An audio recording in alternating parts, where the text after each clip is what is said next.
தமிழ்நாட்டுல எல்லாமே சேஞ்ச் ஆயிடுச்சு. உங்க நகையையும் சேஞ்ச் பண்ணுங்க. உங்க பழைய நகைக்கு கிராமுக்கு 150 ரூபாய் கூடுதலா வாங்கி புது நகை எடுத்துக்கோங்க. அதே கம்மி சேதாரம் தான் உங்க லலிதால மட்டும்தான். மக்கள் பணத்தில் தவினர் ஊழல் செய்தால் அவர்களை பதவியிலிருந்து முதல்வர் நீக்கி விடுவார் என அமைச்சர் ஆனந்த் பேசினார். செங்கல்பட்டு மாவட்டம் மதுராந்தகம் அருகே நல்லாமூரில் முதல்வர் பிறந்த நாளையொட்டி நடந்த நிகழ்ச்சியில் கலந்து கொண்ட அமைச்சர்கள் ஆனந்த், சரத்குமார் பொதுமக்களுக்கு நலத்திட்ட உதவிகளை வழங்கினர். விழாவில் பேசிய அமைச்சர் ஆனந்த், தேர்தலில் சுமார் 1 லட்சம் வரை செலவு செய்து வென்ற கட்சி தவிக என்றார்.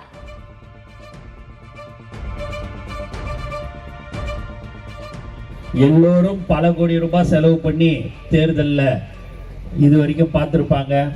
இப்பெல்லாம் நீங்க பாத்தீங்கன்னா 1,70,000 ரூபாய் செலவு பண்ணி சட்டமன்ற உறுப்பினரான ஒரே கட்சி எது என்று சொன்னால் அது தமிழக வெற்றி கழகம் மட்டும்தான். அதனால மக்கள் பணத்தில் இருந்தோ ஊழல் பண்றதோ எதுவும் எக்காரணத்தை கொண்டும் அது நடக்கவே நடக்காது.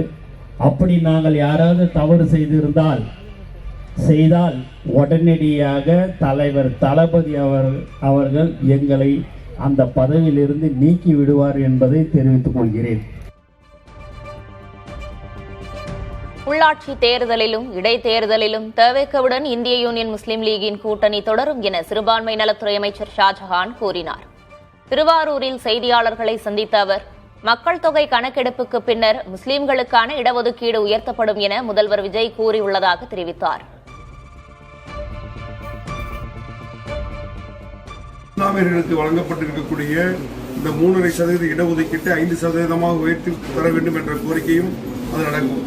அப்போது பேசிய மாண்பு முதலமைச்சர் அவர்கள் விரைவிலேயே மக்கள் தொகை கணக்கெடுப்பு எடுக்கக்கூடிய காரணத்தினால் அதையெல்லாம் முழுமையாக ஆய்வு செய்து சமுதாயத்துடைய கோரிக்கையை, இந்திய முஸ்லீம் லீக் கோரிக்கையை பரிசீலிப்பதாக வாக்களித்திருக்கிறார். உள்ளாட்சி தேர்தலிலும் நடைபெற இருக்கக்கூடிய 7 சட்டமன்ற பகுதிகளுடைய இடைத்தேர்தலிலும் தமிழக வெற்றி கழகத்துடன் இந்திய முஸ்லீம் லீக் தோழமை தொடரும் என்பதை உறுதியாக முடிவெடுத்து பொதுக்குழுவில் தீர்மானமாகவும் நிறைவேற்றியிருக்கிறோம்.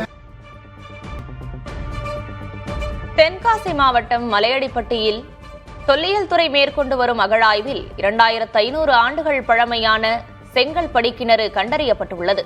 இந்த வரலாற்று தளத்தை பள்ளிக்கல்வித்துறை அமைச்சர் ராஜ்மோகன் நேரில் பார்வையிட்டு ஆய்வு செய்தார். அங்கு கண்டெடுக்கப்பட்டுள்ள தமிழ் பிராமி எழுத்துகள், சோழர் கால செம்பு நாணயம் போன்ற அரிய தொல்பொருட்களை பாதுகாத்து அகழாய்வு பணிகளை முழுமையாக மேற்கொள்ள அரசு தொடர்ந்து நடவடிக்கை எடுக்கும் என்று அமைச்சர் உறுதியளித்தார்.